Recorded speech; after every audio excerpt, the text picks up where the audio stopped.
Yes, you are. Okay, so welcome to the seminar today. So this is a special feature. Partly it's by Telecoms Principles and Telesystems class. I'm expecting a few more people to wander in because apparently 10 minutes past the hour is still not enough time.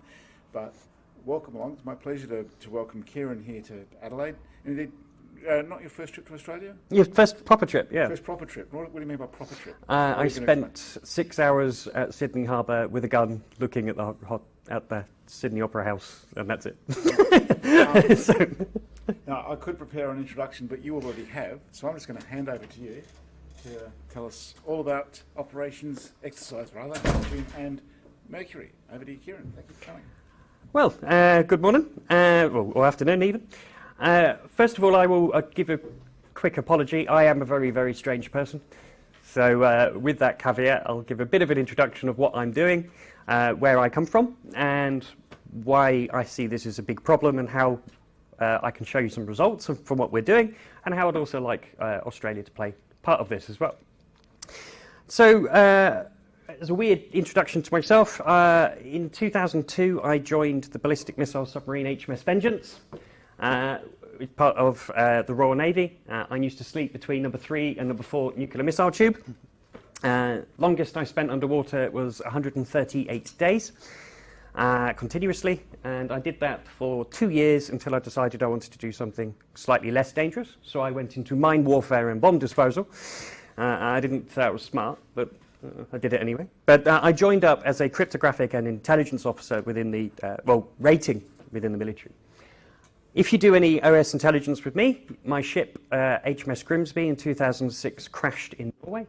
I wasn't driving, but the navigator decided to see if we could join the army and become a tank, and we can't. So I dealt with the incident there, and then the Norwegian government said, would you like to work for us? I said, no, I'm loyal to the Queen. They said, we'll pay you 3 times as much. I went, I love the King. And joined as a civilian advisor to set up the cyber warfare division over there. And then in 2012, they gave me a King's Commission in the Norwegian military, and I became a lieutenant commander, or captain lieutenant, to be in charge of 5 warships to hunt pirates in Somalia. So during the day, I was an intelligence officer and the chief information security officer, and then in the evening, I was a battle watch commander coordinating the 5 warships. I then decided to see what real warfare was like, so I joined the University of Cambridge as the head of cybersecurity. Trust me, academics, way more harder to deal with than terrorism. After doing that for 3 years, I then moved over to Estonia, and I am now the head of the cyber response team for Tau-Tech University. I'm also at the Defence Academy of the United Kingdom. I teach chief information security officers and incident response teams for the Navy, Army and Air Force. And we're also doing these exercises with the Royal Navy. So what am I going to be drivelling on about today? My big problem is in cybersecurity we have, both in doctrine level and strategic level and operational level, have made cybersecurity a thing. And it isn't. Cybersecurity is not a thing in blessed isolation. It is security or warfare, and cyber is a key part of it. But in doing this isolation approach, what we've done is we've made it the IT's problem, not our problem. And it is our problem. So what I decided to do is set up 2 operations. One was to do OS intelligence, so open source intelligence gathering, and passive pen tests against the universities of the United Kingdom and the military. And I wanted to know how much details could we get and how we can use it, because they're all being passed. So much so that every university that I have done has all passed ISO 27001. They have all got certificates of compliance from the Big 4, Deloitte, from KPMG, from big auditors. And I wanted to see, can we break it? Let's, rather than using the scope, which we use in cybersecurity, which is, please check this box, nothing else but this box, only look at this one, yes, you know, that machine that's turned off and in a basement, and we don't turn it on.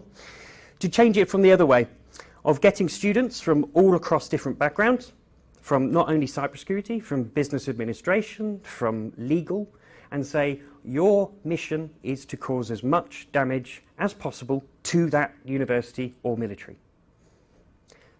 There are rules. You can't do anything active, just passive intelligence gathering of everything that's already public, and you give me an attack plan. I will then talk to the target you're talking to and say, can we action this attack or not? If they say no, well, obviously it was vulnerable and you get all of the points. And if they say yes and you do it, and then we can find out if it's exploitable or not.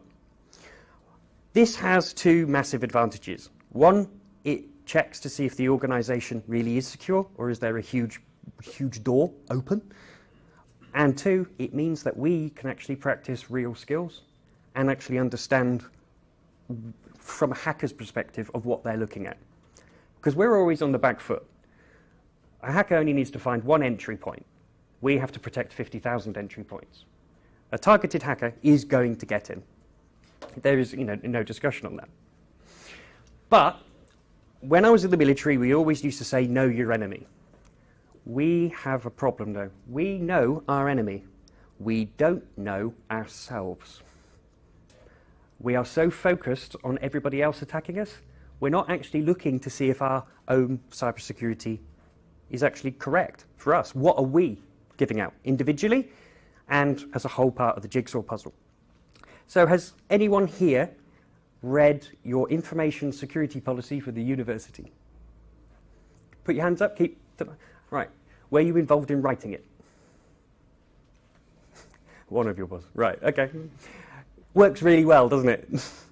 You're involved in cybersecurity and no one's read the rules. Does anyone understand all of the rules? Do you always follow them? Yeah, okay, yeah. It's tick box security. Now, I'm not saying this isn't important. You do need it, because if you don't have it, you can't get grants. So there is a reason of why you do it. But does it provide you security? No. But we really need to actually check ourselves. And that's hard, because marking your own homework is hard. But I do know, after working at Cambridge University, it's really easy to pick holes at Oxford, because they're an enemy. It's also very easy for them to pick holes in us. So why not make this a competitive game, do it against each other, share the data, and then we can fix the things. So how do I seem to get better results than a Big Four company? It's quite simple. When we first did this, it was the University of Cambridge versus Towtech. Cambridge University was second in the planet. Towtech was 600 and something. Towtech wiped the floor with Cambridge University. Why? Because if they successfully achieved their objective, they didn't have to do their cryptographic exam. That is motivation. I could not give that motivation at Cambridge. I got 9 to 5, very smart people doing their job.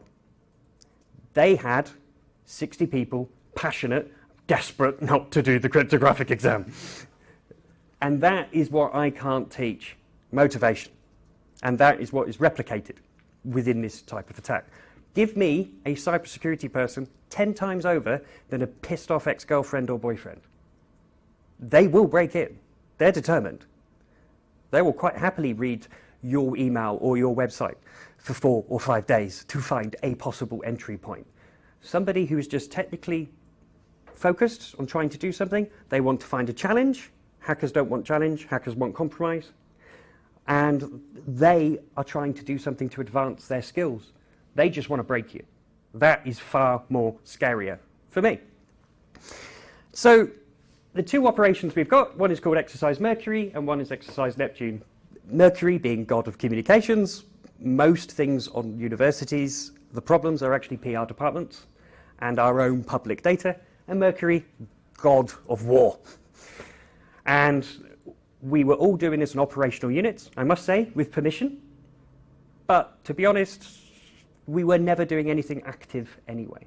The collection we're doing is just stuff that's online and working at how we can process this to an attack profile. And I'm pleased to say Adelaide was a big part of the Neptune one, but we've done some further research so I can show you some of the results. But let's focus on Mercury at the moment, which is the university. Everything is in scope. This is such a key aspect. Universities are insane.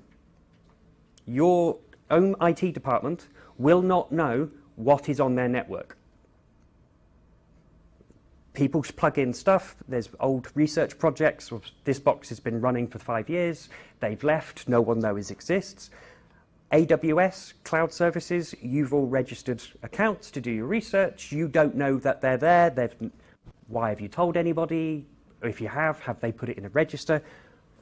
Most of the stuff that we found, universities didn't even know they were responsible for. So that's why I make sure at the start there is no scope limitation. Because half of this data that we'll tell you is we're giving you new and exciting parts in the university you didn't even know exist. I had it at Cambridge University 2 years in as head of computer emergency response. We had a compromise and I didn't even know that college existed. It was a small college, backwater, doing theology studies. The first thing I ended up doing for 10 minutes was actually, where are they? And what do they do? Quietly. But it happens. Or universities are organic. They just grow. But we are overt, not covert. I don't want anyone to be detected. I don't want to get in the way of operational running of the university. It also proves, though, you really don't need to be pinging left, right, and centre to gather everything. I can 100% say every university we've done, we have managed to own. The data is quite weird. We always ask for permission, but I must stress that what the data that we've actually got does tell us that the business management side is not connected to reality. And we'll go a little bit more into that later. But on purpose, I want no prior information about your university. I don't want your IP address range, because you're not following it yourselves.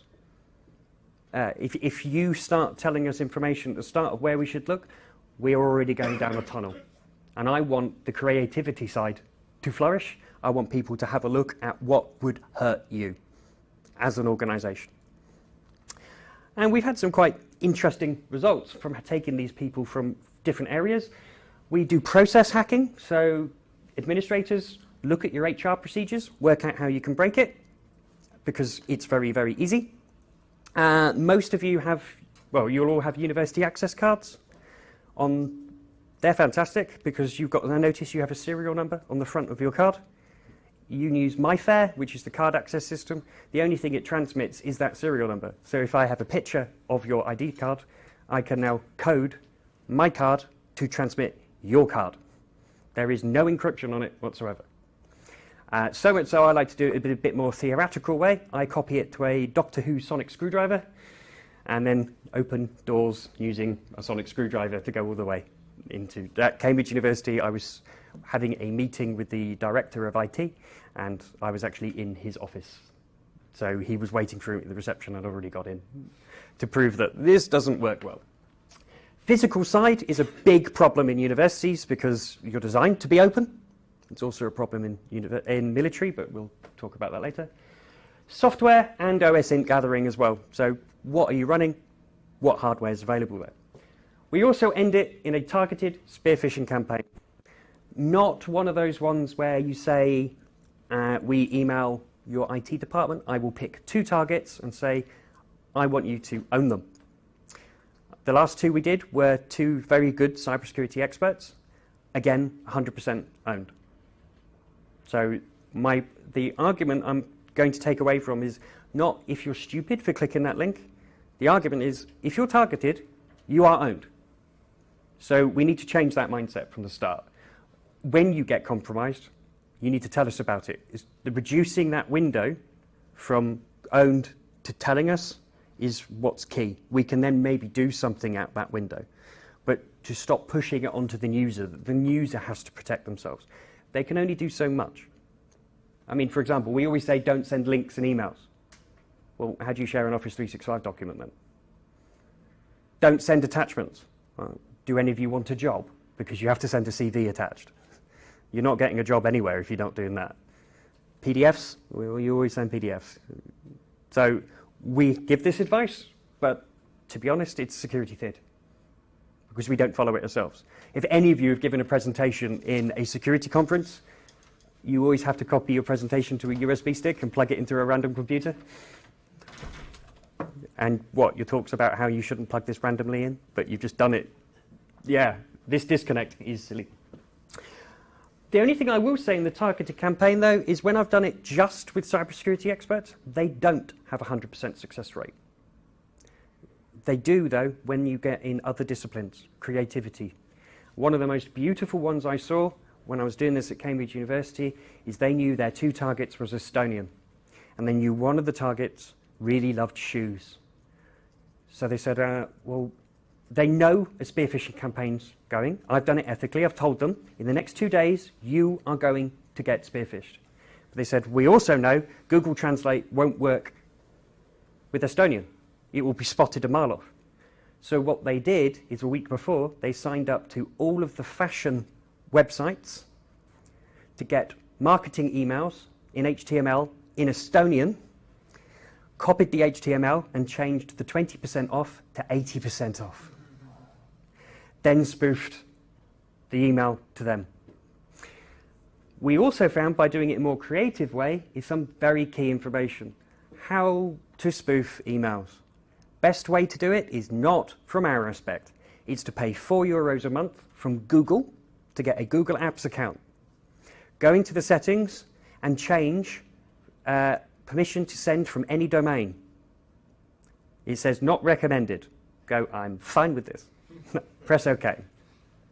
You will then spoof your email address to anybody on the planet without any of the checks, but it will come up with a slight spam score. This is where you do the final bit. PGP, everyone use PGP? Do a digital signature on your email. That's it. It doesn't have to be valid. My one is spam@spamface.com. Microsoft Office 365 has the code to check that you've got a PGP signature. That's it. It doesn't check it, it just checks to see if it's in there. It then allocates it a spam score of -1. And it's straight through the system.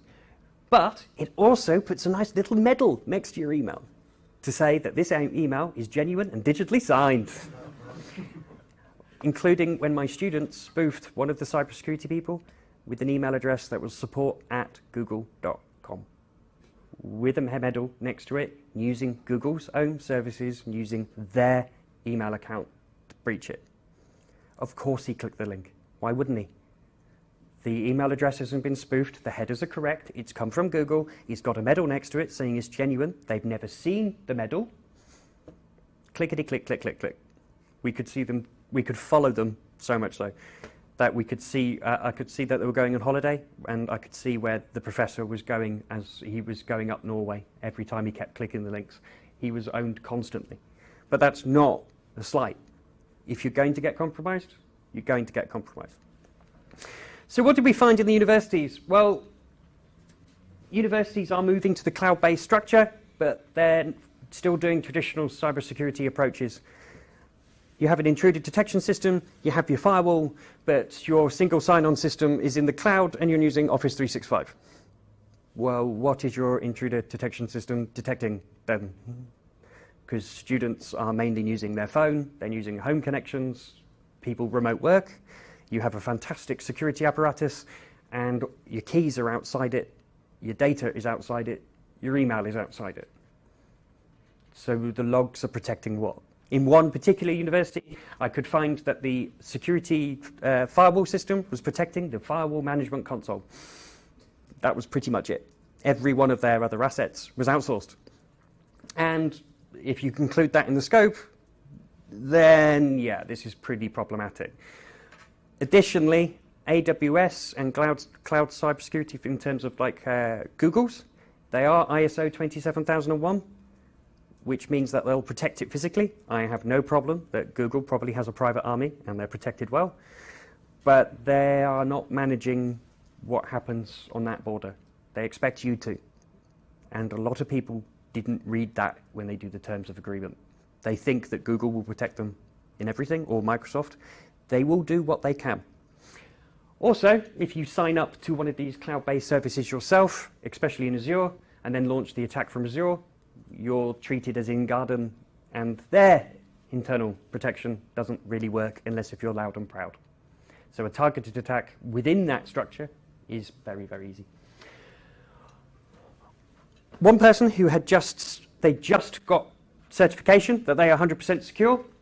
Within 15 minutes, we downloaded 65,000 passport copies for their international students. They did not realise that their system to collect international students is completely outsourced, and it hasn't been patched in 10 years. So we just, a simple SQL injection, we asked if we could go ahead, this CISO said yes, pressed enter, and 65,000 passport copies. So, yeah, that was, but again, we detected it. Just at Cambridge University, there are 25,000 usernames and passwords exposed. People do reuse their usernames and passwords across systems, but let's put that aside. Say that they are not using this. A majority of them were from very dubious websites. Ashley Madison was one. Alt.com, an alternative BDSM dating website. Various dating websites. If you're using your @cambridge.ac.uk email address or your military address, which we'll come on to, I don't need your password. I can just use good old traditional blackmail. You tell me your password, or I tell your wife that you like long walks on the beach and being strung up in a dungeon. You're going to give me your password. So that is problematic. Additionally, these usernames and passwords, the 1.8 billion that we've been playing with as a data set, this is now an app. So you need no technical skill to do this now. There is if you email me, I'll send you the Tor site. You can just put in any email address, any domain, or anything like it, and it will give you their usernames and passwords that have been leaked. But then you can also use reverse engineering, because in cybersecurity, we love using unique passwords, don't we? You can then search the database on their passwords and put wildcards. Most cybersecurity people have the same base password and then differences at the end. You can then find anybody that's using that string, and you can see different accounts of what they're using. So you can do some really good OSINT analytics. But the physical side was where I had the most fun. On one particular college, they found this lovely, very secure filing cabinet with the keys in it. When they opened it up, about £2,000 in cash, just left in there.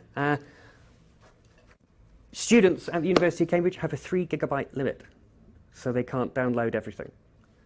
Just make sure you don't put the Pembroke member password in there. Don't do that, students. Don't get unlimited Netflix. Use that one, not that one.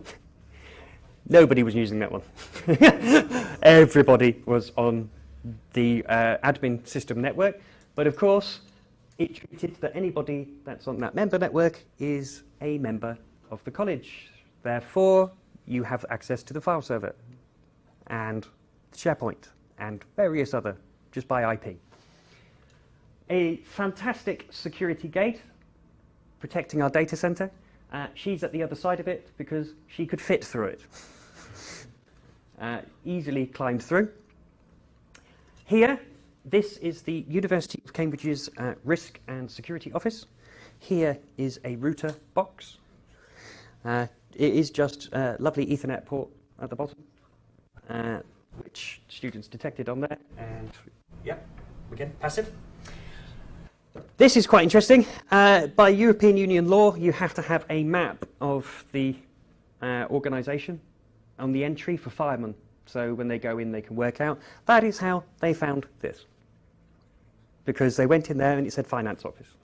They then went straight to the finance office.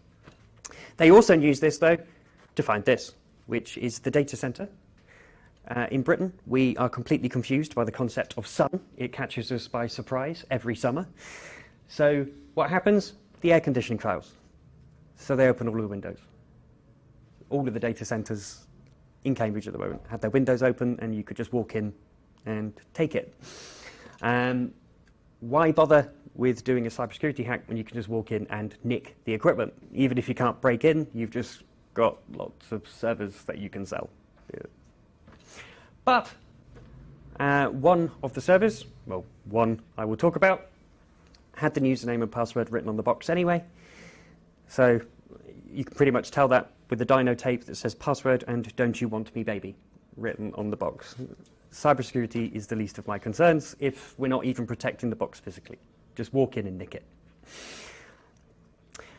So we pretty much found we pretty much own anything on university level. We have not done one university yet where we couldn't take the university offline if we wanted to. Cambridge's was very interesting. One person thought they had found a telnet connection to connect up to a computer within Cambridge. They didn't. There was a flaw within the Cisco Firepower that where you made a telnet connection to it, it would say to us it's been dropped, but the reality was is it dropped you into the firewall management console with admin rights. So that was a pretty much endgame, you won, oh bugger, really need to start patching that one. So then we decided, how does this work in the military? And we had a number of Adelaide students join us. I must stress, I think 3-4 people actually knew anything about maritime. And most people, it was their first introduction into OSINT. We wanted to make that on purpose. If you know everything about it, you then start looking at one particular asset. Now, I'm not really going to talk about the compromise of the navigation equipment, because that would still require lots of complicated things, unless if you have access to a post box, as in a physical post box. Because the best hack was Microsoft Paint. You took the charts, you moved the land 200 yards starboard to track, you saved the chart, and then you posted on a CD the new charts. The security check was, there's a website that counts up to 100. You see what update you are. If the number is above it, you then upload the chart. That worked very, very well, too well. And nobody ever thought about it, because it's just that update process. It's not connected to the internet. It is isolated. But one of the process people looked at it and went, okay, I'll just post it. Is there any checks? The answer is no, there is no checks. It's all based on trust. So our target on this one was standing NATO Maritime Group 1 and the mine countermeasures. And we had some interesting disconnects. In NATO, they get the position, course and speed of a warship every hour. We were getting every 16 seconds. Through different social media sites, Snapchat, we were getting a ridiculous amount of feed. One particular person I had to contact and stop the exercise for, because this particular person was Snapchatting while doing bomb disposal. So I decided as an ethical part of going, screw cybersecurity, please don't rub radio transmitters on a mine. This is stupid. You know, they're electrostatic and very old. Doing that, not very smart. Twitter was particularly good. The PR departments of the ships are desperately to try and get people in the military, including pictures of bridges with the radio equipment on, radar equipment on, and my personal favourite, a lovely daily intentions with the entire ship's plan in the background on high definition. We found on one the message handling system's username and password because it was written on a post-it on the bridge in the back. So pretty much owned on that one, and the PR leakage was great. What I particularly like, again, from yourself, Richard, was using the award-winning security of ports to confirm the predictions of where the ships will come in. So they mapped where all of the ships had been, they predicted what course they would take, using the leaked positions as well, and then logged into Poland's own webcam on Shodan. You could see that there was a load of webcams that they'd plugged in for PR purposes as they slowly watched the warship coming into port. So using their own infrastructure to confirm that you're right in what they're doing, and absolutely spot on. While the systems were isolated, there was a lot of leakage between the two. People plugging USB phones into confidential networks. But most of the time, it wasn't the sailors' fault. It was misconfigured wiring configurations. It was just people plugging in randomly because people have. You know, if you think when I was on a submarine, there's enough wires on that ship to go to the moon and back. You only need one person to plug in the wrong Ethernet port, and you've bridged the network. But because they are designed to be isolated, what do they not have? Up-to-date antivirus, security patches. They're all done manually. They're all done by CD. If there is a bridge, and the hacker can find it, that network is a playground because it's been completely and utterly isolated from everything. We also found, though, a number of role addresses for DIIF, which is the UK's military security system. Again, putting aside blackmail, putting aside usernames and passwords. If I can find the role email address for the UK Submarine Strategic Command, that's excellent. That's enough for me to send a targeted email because I now know where to send it to. Those emails should be protected, and they are only available publicly within that structure. But people have been using those email addresses to register up for Twitter, for Facebook, for Instagram. People have been lax. If I can find those ones, find out who's connected to them personally, yeah, I'll just email you and pretend to be somebody else. But also, some of them had used those websites for interesting websites. And this is the same connecting between academic and or military. We think it's stupid that they would use an MOD account or the @Cambridge account for Ashley Madison, the cheating husband and wife website. But we're thinking the wrong way. Of course they're using their @Cambridge account because their wife doesn't read their Cambridge account. They're thinking protection of their own aspect.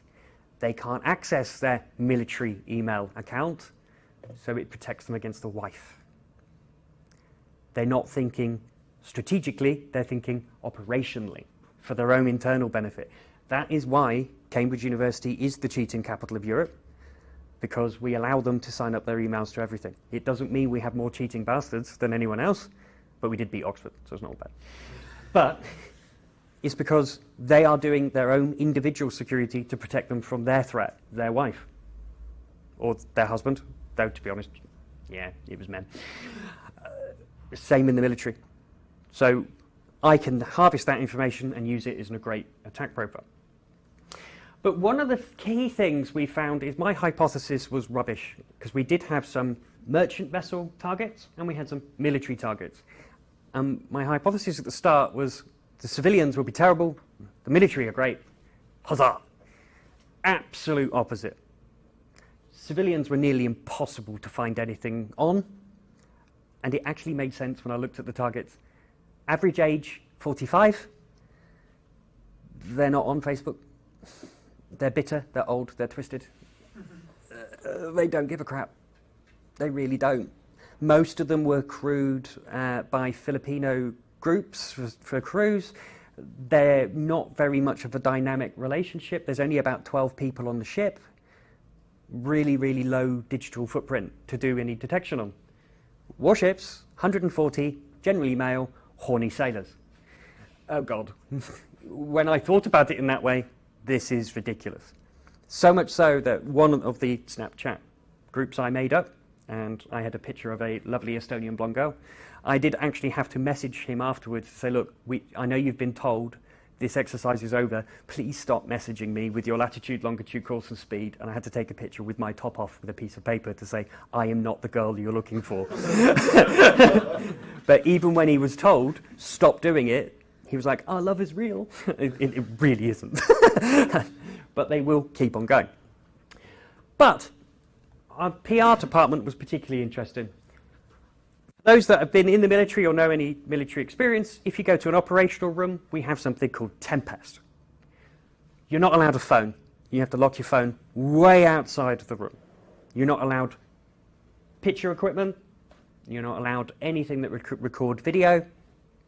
Electronic warfare is a very heavily maintained discipline within the military, and there are strict social media rules that you can't tag that I'm having a high-level briefing in the blue room somewhere in the government office. But This is when the disconnect happens. This was done in 2010. This is a PR video for the Royal Navy on the new Type 45 frigate.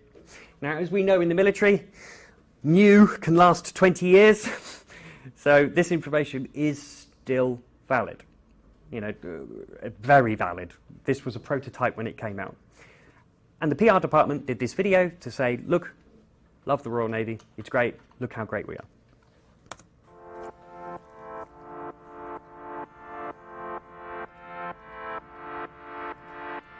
Hello and welcome to HMS Dauntless. My name's Matt Seville. And I'm Becky Watson. Let's go have a look around. Sam, Yeah, mind just giving these chaps from the 260 DVD a quick bit on Dauntless Ops Room? yeah, no worries. This is the Type 45 HMS Dauntless Ops Room. At the back we can see we've got the MCO, which is your comms. You've also got your UW team. In the middle we have our electronic warfare.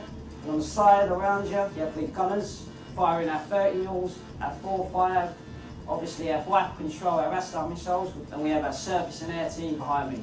It's a much goochier option. It's much more user-friendly, being Windows-based. Every console has a VUU, it's basically your comms. You can ring down the mesh, you can talk to all your different group lines, you can set off the general alarm. They are really impressive bits of kit. Cheers mate, well thanks very much, and guys, if you want to come by me.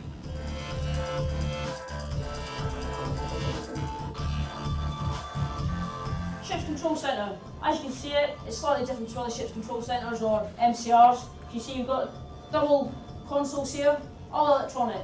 Big screen there, right, we actually use this to monitor our platform management system, which is basically the electronic means which we use to monitor all our equipment and actually start equipment. For example, a gas turbine, I can actually start a gas turbine with a single click. As simple as that. Alright, everything else is actually monitored with the platform management system throughout. Right, this is the Junior 8 complex. Again, it's a... So, a lot of that information is secret. Because obviously you're looking at it through a projection on there, but 4K monitors are fantastic. Let's say secret UK only, some of the things I saw just then. Yes. Propulsion system. Mm-hmm. So I used to teach, acoustic warfare, and we need to know, how many gas turbines it's fitted with, what the reduction ratios Yep. are, etc. And you could probably pull that from there if you've looked it up. You can. That's it. You can see there's 2 primary gas turbines with 1 standby. If you look at the screen, it will tell you all of their everything on it. It also has the frequency on the gas turbine. No. Okay. Yep. On the operations room, it has the radar frequency, which is lovely there. They also told you it was Windows-based, but then if you actually look at those screenshots, you can then start to see what commercial off-the-shelf software they're using. You'll also see what commercial off-the-shelf software they're using for the platform management system. So you find a CVE on that, it's owned, because again, blessed isolation. They're not getting security patches until they're into port, and they have to wait for military updates. They also have to expect them to do it, which is not a primary objective for the military. I am not doing my security objective if I have been at sea for 4 weeks and I haven't had a beer. I'm sorry, that's going to go first. And operational capability of sanity, of doing stuff, goes first. And that's just on their YouTube video. So, You've got their names as well, which I found a but, little bit yep. targeting as well, so you could actually... Fantastic. Yeah. We've got 2 things. We're saying don't ever tweet of what warship you're on, while we've simultaneously just advertised on public their names, their faces, their ranks, their roles, and where they work on a ship.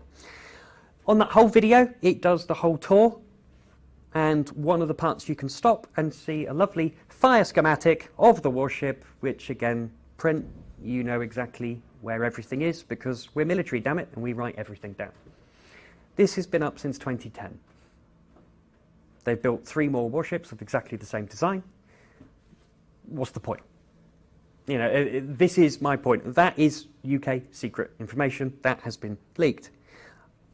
Half of that I wouldn't be able to know when I was in the military, because even though I was cleared to top secret, you're only allowed to see things which are relevant to you. And that was never relevant to me, because I was submarines and not on Type 45. But the internet can know about it. So pretty good analytics. So yeah, you can accurately hack it, but why bother with all the hardcore hack when you can just post an update? But why bother, actually? There's so much open source information that you can do a fantastic intelligence profile against this anyway, and you can find an awful lot of stuff, but it is too easy from this. Very, very, very easy. So the summary we got is we did get better tracking than NATO operations. We are using port equipment from different areas to confirm that our intelligence are right. ECDIS and WETDIS, which are the navigation systems, are owned. There were some fantastic complicated hacks, but to be honest, go with Microsoft Paint. What can I find out on the analytics? What would I do as a security incident response? I'll take that machine and I'm going to scan it to hell for antivirus. I'm also then going to go through the logs and look for any compromise. I will waste weeks looking for something that did not exist. But if you ever do an investigation, something always exists. So I will follow rabbit holes, left, right, and center. There's always errors in logs. There's always a compromise. There's always something wrong that's not set up. I will waste my entire investigation. At no point would I have logically thought someone's just put in a clean CD with the chart altered. And additionally, how would I know? Because I'm not a navigator. I wouldn't notice at all. So that worked very well. The systems bridging is very capable. People are misconfiguring it. And because we're treating it as a separate isolated network, we're not looking at it as a holistic way. But also, the general knowledge on ships is weak. Very, very weak. But as the last interesting point, trying to go in where cybersecurity is a separate thing and electronic warfare is a separate thing and warfare is separate. This is rubbish. So this is a lovely website called radioscanner.ru, and this was set up for the Soviets. After the Soviet Empire collapsed, beforehand they had lots and lots and lots of electronic warfare specialists doing radio transmissions and analytics and everything. But then the empire collapsed, and they have 20,000 people, all high-powered HF and UHF directional finding equipment, and no boss to report to. And they have set up a social media site, radioscanner.ru. And they use all of their old skills and training to compare everything that they could find. And there's some fantastic stuff on here. For example, I found a lovely recording of me.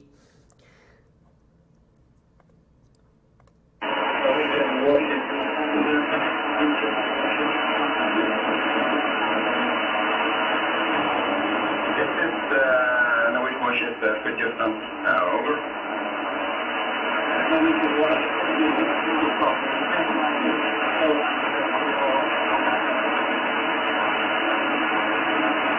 This is Navies warship Tigerton. Okay, no problem. Thanks for that. Have a good night. Out. That was in 2013. They had done full directional finding. They had pinpointed our location very, very close to exactly where we were, and recorded a lovely conversation of us. If I am an enemy, like ISIS, or in Syria at the moment, why would I spend lots of money using electronic warfare when I have 20,000 people publishing this online? The way HF radio frequencies work and UHF work, and these huge scope that they've got in Russia, they're collecting all this. There is radio transmissions from the Australian military, New Zealand, from the UK, and they're being recorded and they're being nailed. But this is the part where I asked about thing at the start. Does it rely on a lot of ducting? Yeah. It has some ideal conditions as well. Ideal conditions, but again, there's so vast amount of people and such a huge landscape. Dispersed? Only within Russia or globally? From all of the old Soviet area. So there are people in Western countries as well that have still got this equipment. Okay. But anyone in the military will know Optask Comms is a confidential document, and it has all of the frequencies and procedures. But we also know that the militaries are short-changed. So the frequencies have not changed for donkey's years, and they have it. This is Optas comms for pretty much all of the Atlantic. This is a restricted document, and the Optas comms is got everything: anti-jam comm plans, submarine warfare, mine threat assessments, threat ginger levels. We have rules of engagement,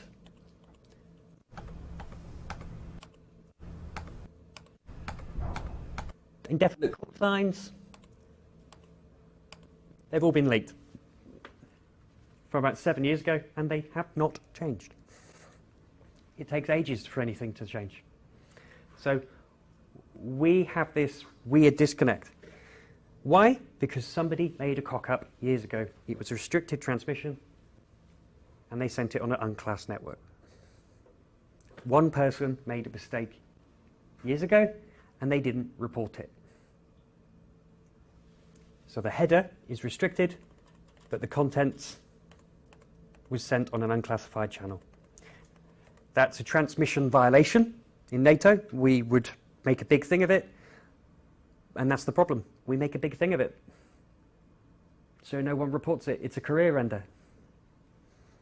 So why would you tell us? Could have changed it in the meantime and actually, Yeah. If we change that process of saying, if this ever happens, tell us, we will not charge you. And we have actual experience of this within the military. If I ever had a gun and I found a bullet in my pocket, we always used to say, before the end, you'd hand over the rifle, I have no live rounds or empty cylinders in my possession, sir. If you find any live rounds or empty cylinders on your possession, please give it to me and no further action will be taken. I confirm. But we don't do that with cybersecurity. We need to change this mindset because everybody has everything about us. So just as the end, we can't do this in blessed isolation anymore. It is hybrid warfare. It includes physical, it includes process, it includes operational, it includes PR.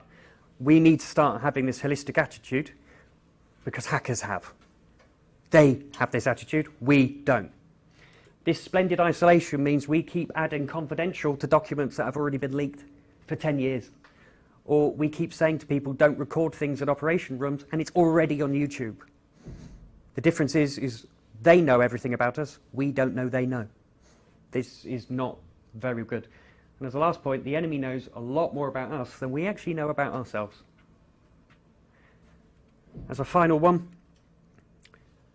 I always like to show this was a classic example. My picture was taken for a ship's newspaper back in 2013, and it was celebrating 7 years at sea.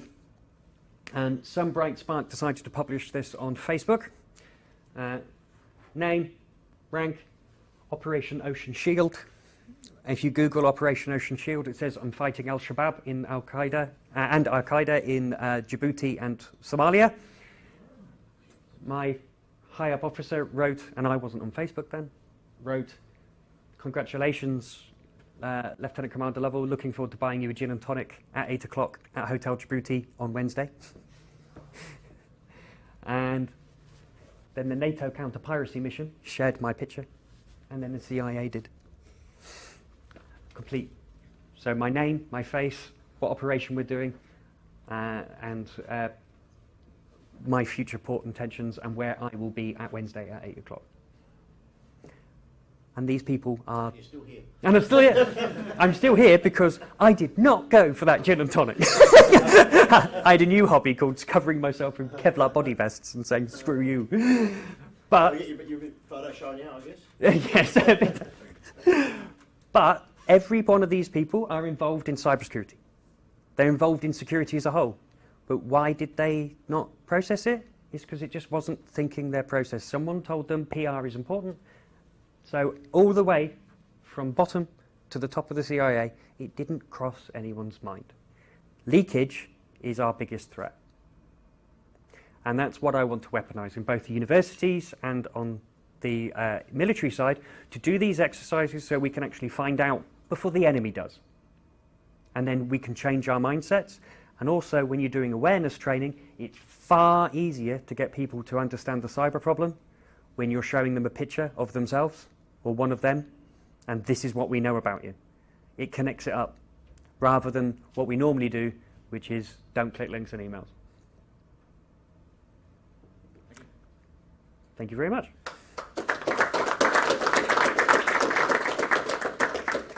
We're going to have to evacuate this room shortly, so we're moving to another room so that Luke can give his talk. But what I thought we would do is then have a bit of time for some joint questions at the next location. So I hope most of you can join us. If no one comes to my talk, we can skip that and just... So we do need to move out of